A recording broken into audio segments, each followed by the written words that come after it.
আমরা এখনও নামিনি শিপ থেকে, তার ওপর থেকেই ডেকের ওপর থেকেই আমরা জুম করে নাভাল ডকইয়ার্ডে যতটুকু দেখা যায় সেটা দেখছি।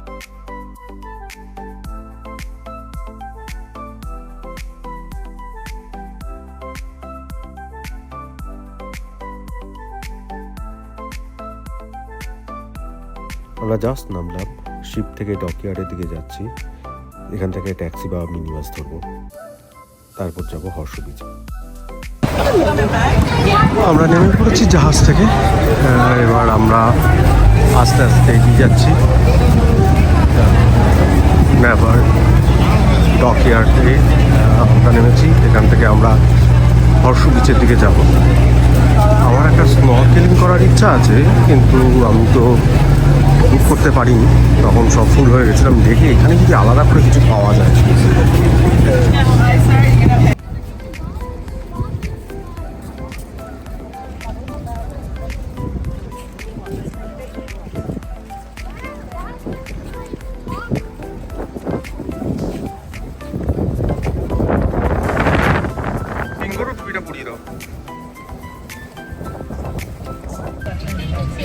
আমরা বাসে উঠে পড়েছি, ডক থেকে মিনি বাসে করে আমরা হর্ষ বিচে যাবো।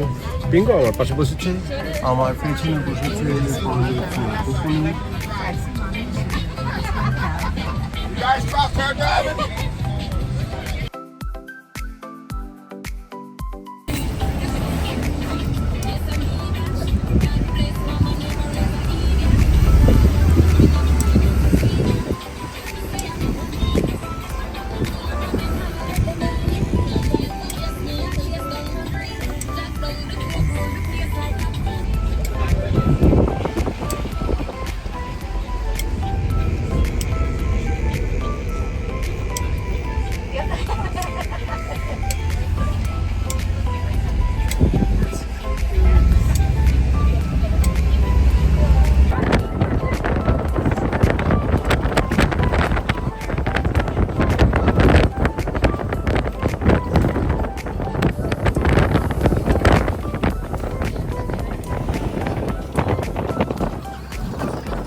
আমরা পৌঁছে একটা বিচ আমব্রেলা আর বিচ চেয়ার নিয়ে নিলাম।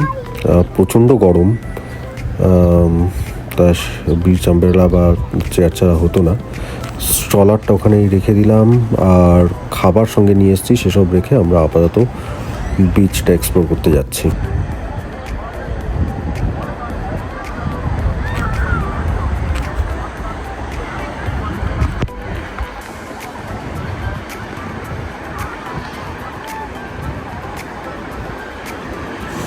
এই সেই বারমুডার বিখ্যাত হর্ষ বিচ, যা পিঙ্ক স্যান্ড বিচ নামেও খ্যাত। বালিটা গোলাপি রঙের, সমুদ্রের জল গাঢ় নীল, আকাশি থেকে আস্তে আস্তে আর যত দূরের দিকে তাকানো যায় তত নীল হয়ে গেছে। আর পাশে পাথুরে পাহাড়, পাথুরে পাহাড় আর পাশে সমুদ্র, এইরকম কম্বিনেশন অসাধারণ সুন্দর দেখতে লাগে। আমাদের দেশে শুধুমাত্র বোধহয় ভাইজাগ আর গোয়াতে আছে।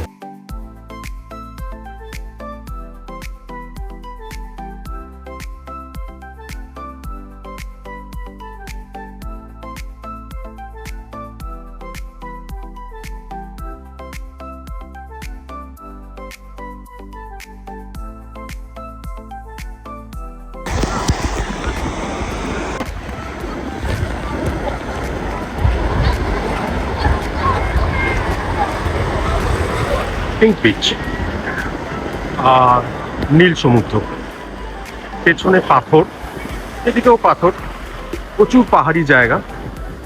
এখানে নাকি আবার কি একটা রিপ কারেন্ট আছে, তাতে এই বাচ্চাদের কাছাকাছি ছাড়া যাবে না, পাথরে গিয়ে ধাক্কা খেলে চাপ আছে।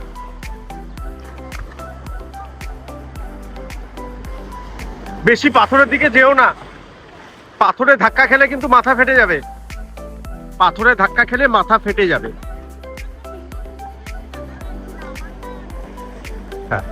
আমি তো বলছি পাথরের কাছে না যেতে।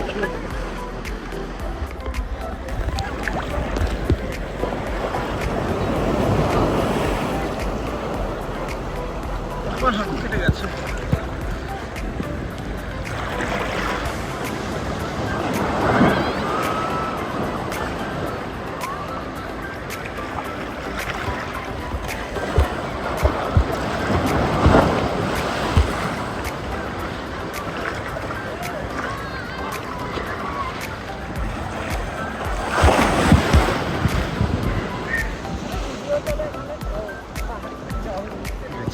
হচ্ছে এবার পুতুলি পিঙ্গকে নিয়ে আসি।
আমি যাচ্ছি তোর পেছন পেছন।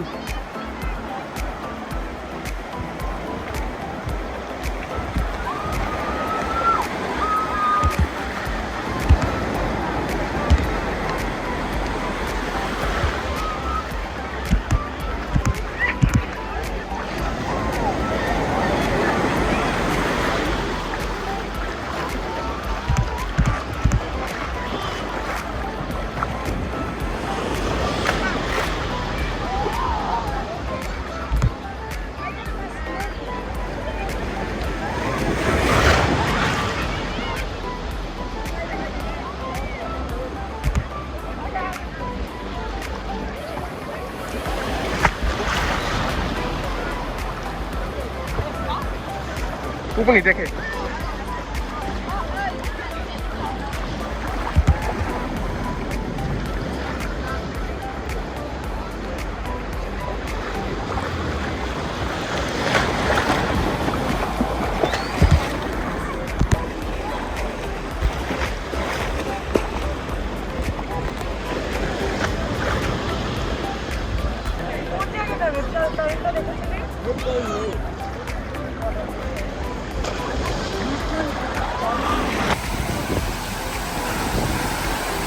সাধারণত সমুদ্রে যে বালিটা হয় সেটা এমন চ্যাটচ্যাটে আঠালো হয় যে সারা গায়ে জামায় সব জায়গায় বালি হয়ে যায়। এবং এটাই একমাত্র বিচে সমুদ্রের এই ব্যাপারটাই আমার সব থেকে বাজে লাগে। অদ্ভুতভাবে এখানকার বালিতে এক ফোঁটাও সেই ব্যাপারটা নেই। বালিটা প্রচণ্ড মিহি এবং সফট। এটা আমাদের দেশের সমুদ্র সৈকতের বালির মতো দানাদার বালি নয়। এমনকি এখানকার আটলান্টিক ওশনের যে সমস্ত বীচগুলো দেখেছি সেখানেও বালিগুলো দানাদার এবং মাঝে মাঝে আঠালো মতো বালি হয়। এই বালিটা একদমই সেরকম নয়। তার ফলে বালিটা গায়ের মধ্যে আটকে যায় না, জামার মধ্যে আটকে যায় না এবং সুন্দরভাবে মানে বিচ থেকে জল থেকে ওঠার পর মনেই হয় না যে সমুদ্রে চান করেছিল। মানে হয় যে সুইমিং পুলে চান করে ওঠার পর ঠিক যেরকম লাগে সেরকম একটা ব্যাপার। মানে কোনো বালির কোনো ব্যাপারই নেই।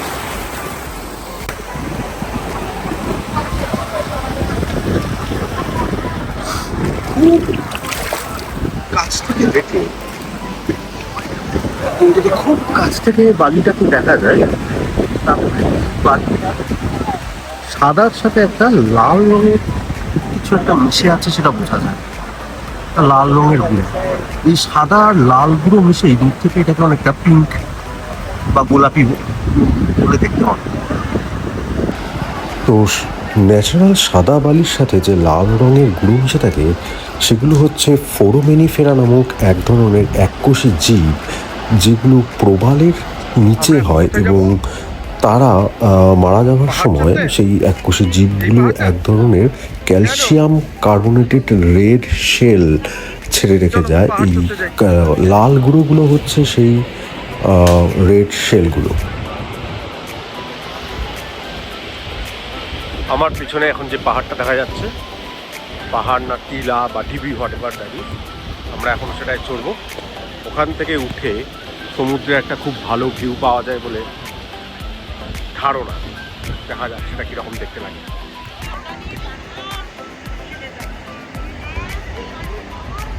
পর্বতারোহী পুপুনি পাহাড়ে চড়তে চড়িতেছে। বিভিন্ন রকম পাহাড়ের গায়ে গুহা আছে, সেখানে লোকজন টাওয়েল পেতে শুয়ে তুলেছিল।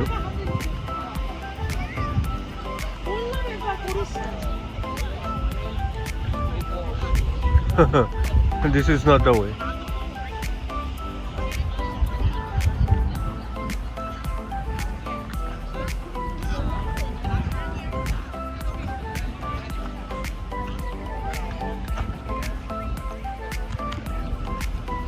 আগে একবার এই জায়গাটা দেখে যায়। এখানে একটু সাফাই কাটবে। হ্যাঁ, এটা ভালো লাগবে না? কি বলছো?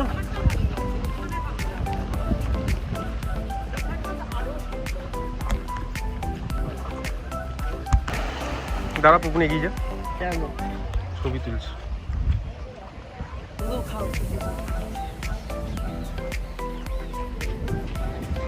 এগিয়ে যাও মাম্মা।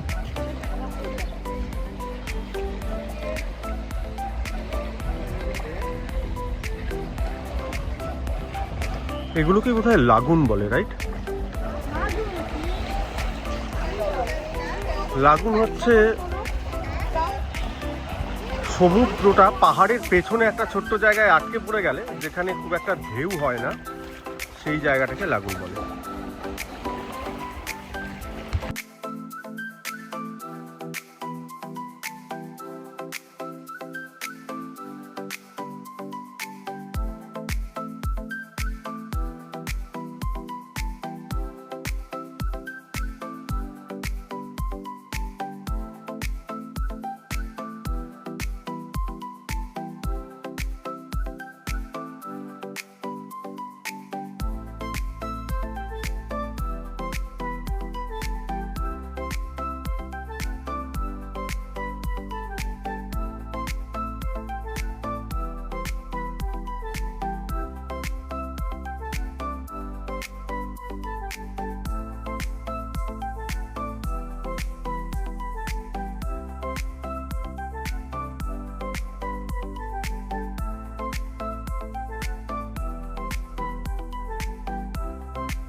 এইখানে লাগুনে জলের তলায় বেশ কিছু রঙিন মাছ দেখা গেছিল।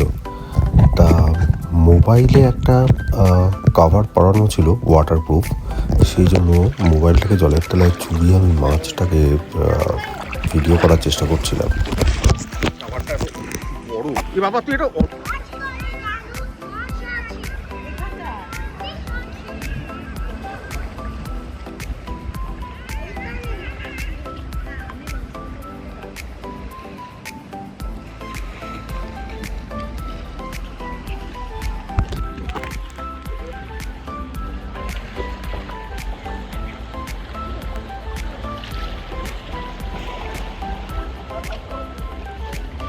তখনই হাই বলে দাও। ইয়াটা দেখে আসিস, বালি আর পাথর মেশানো পায়ের তলাটা, ওকে? একটু দেখে হাঁটবি, ওকে?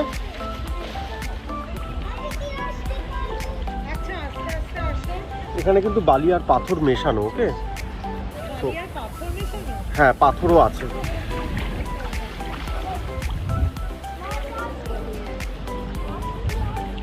পড়ে যেতে পারিস, ওকে? খুব সাবধানে, একদম আস্তে আস্তে হাঁটবি।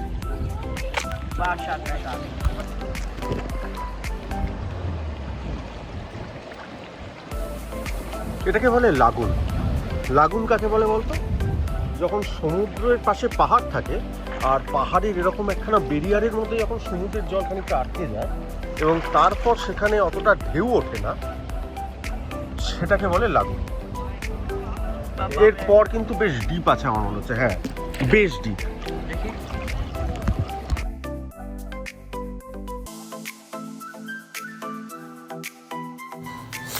ঘনাদার গল্পে প্রথম প্যাসিফিক ওশনে লাগুনের কথা শুনেছিলাম, তারপর আরেকটু বড় হয়ে একটা বিশেষ সিনেমায় আমি দেখেছিলাম লাগুন। তারপর এই প্রথম নিজের চোখে সত্যিকারের লাগুন দেখা।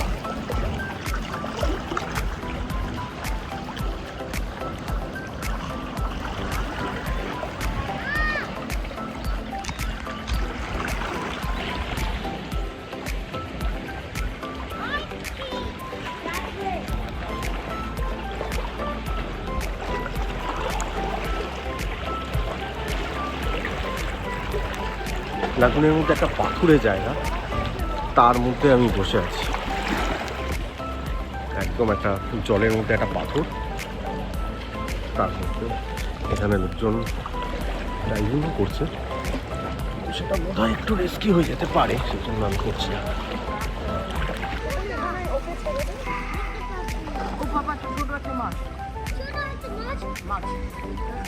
কোথায় চলে গেল?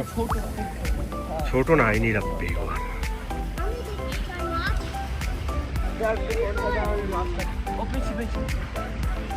পেয়েছিস?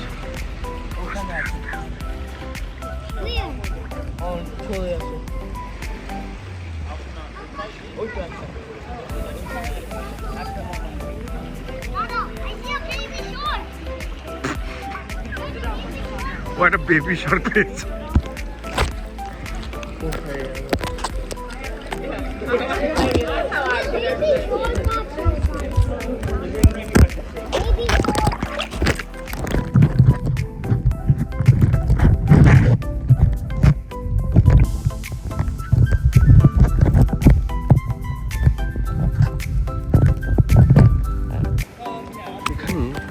সবুজ রঙের বেশ কিছু মাছ দেখা যাচ্ছে, ছোট ছোট ছোট ছোট অনেক সবুজ রঙের মাছ। গেলে সেগুলো পালিয়ে যাচ্ছে। আমি বোঝা যাচ্ছে না যে ভিডিওতে দেখা যাচ্ছে কিনা ভালো, কিন্তু খালি মানে ভিডিও ছাড়া ক্যামেরার বাইরে আমি বেশ ভালো দেখতে পাচ্ছি। একদম ক্লিয়ার ওয়াটার, একদম তলা অবধি দেখা যাচ্ছে। তার মধ্যে বেশ কিছু সবুজ মাছ আমি এইমাত্র দেখতে পেলাম। একসাথে ছোট ছোট অনেকগুলো মাছ অন্যদিকে যাচ্ছিল।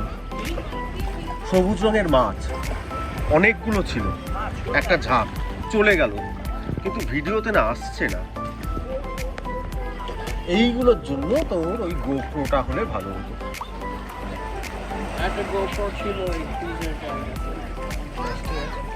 যা পেয়েছি তাই অনেক। হ্যাঁ, আসছি। সবুজ রঙের, সবুজ ঠিক নয়, আমাদের এই সুইমস্যুটের কালারটার মতো সবুজ আর ইয়ে মেশানো। এই যে সবুজ রঙের মাছ, এবার বোধহয় ভিডিওতেও আসছে। কাছে যাস না,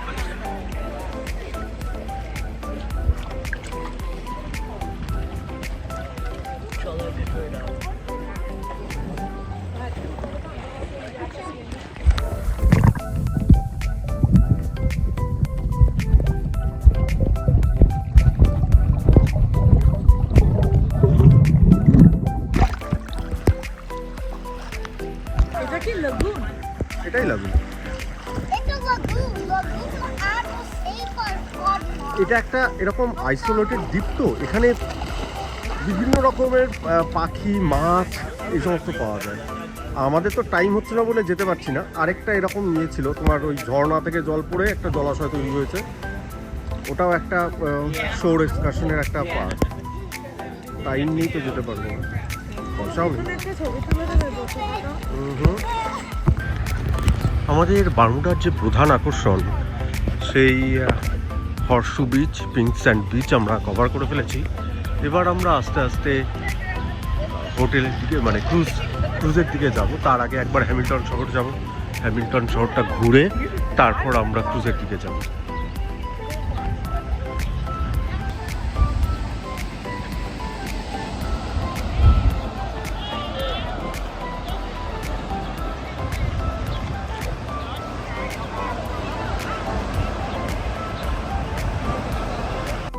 পাহাড়ের মাঝখান থেকে একটা পথ পাওয়া গেছে, সেটা দিয়ে আস্তে আস্তে উপরে উঠছি। ওপর থেকে টপ ভিউটা খুব সুন্দর।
অসাধারণ এইখান থেকে দেখতে লাগছে।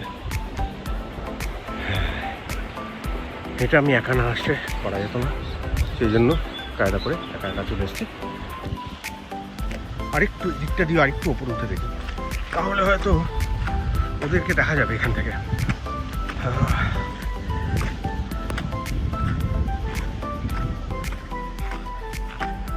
এই জায়গাটা অতটাও চাপের না, প্রথম দিকটা একটুখানি যদি উঠে আসা যায় তারপর বাকিটা অতটা অসুবিধা হয় না।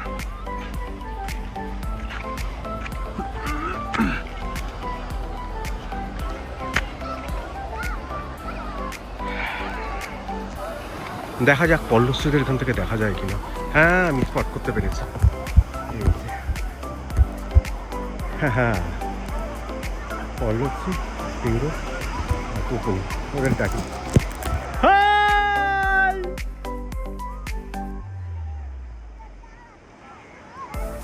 দেখতে পেয়েছে।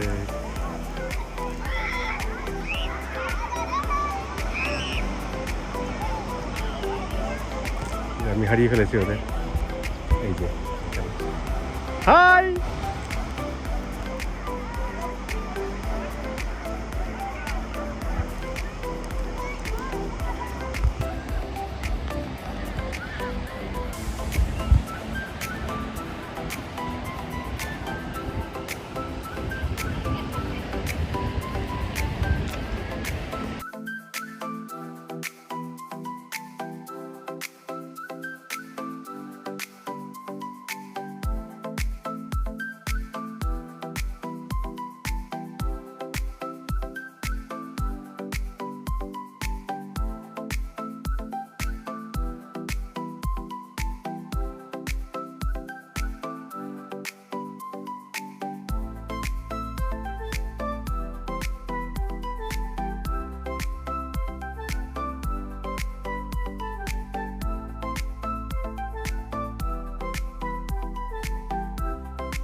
সেই পুপুনি পেছন পেছন চলেই এসছে, ওকে আটকাতে পারিনি আলটিমেটলি। ওকে ওখানে ছবি তুলে দিলাম, কিন্তু ও খালি পায়ে এসছে, বেশি পাকা তো, তার ফলে নিশ্চয়ই পায়ে কিছু একটা ফুটবে আমার মনে হচ্ছে। আস্তে আস্তে নাম, ওখানটা প্রচণ্ড খাড়াই।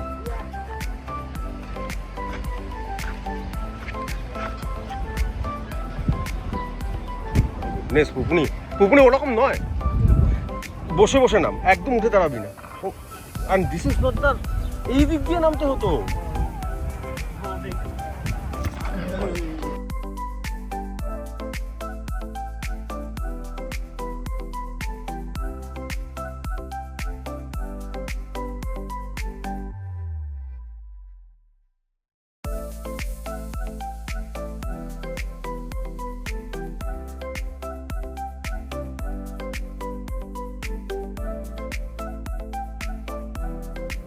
এবার হর্ষ ব্রিজ থেকে ফেরার পথে আমরা মিনি বাসে করে ফেরার সময় জানলা থেকে এই ছবিগুলো তুলেছিলাম। হর্ষ ব্রিজ আজকের মতো শেষ, কালকে আমরা পারলে ডকইয়ার্ডের সামনেটা করব। আজকে অনেক রাত হয়ে গেছে, আর হ্যামিল্টন শহরটা বোধহয় হবে না, তবে মেন আকর্ষণ যেটা হর্ষ ব্রিজ সেটা আমরা কভার করে ফেলেছি।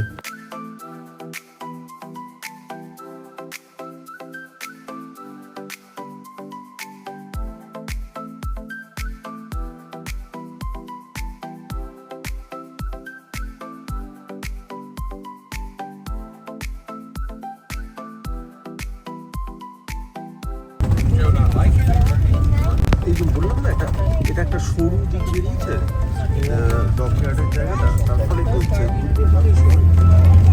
এইদিকেও সরু, আবার উল্টো দিকেও সরু।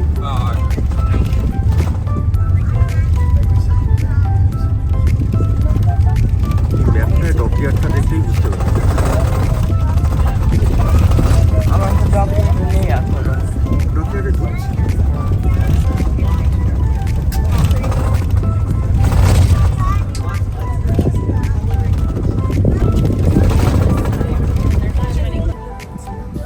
হ্যাঁ, আমরা বাস থেকে নামলাম, নেমে এটা হচ্ছে নেভাল ডকইয়ার্ডটা। সেই ডকইয়ার্ডের এইখানে আমাদের ক্রুজ দাঁড়িয়ে আছে। আমরা এবার আবার ক্রুজে উঠবো, ক্রুজে উঠে আবার আমরা ডিনার করতে যাব। চলো এগো।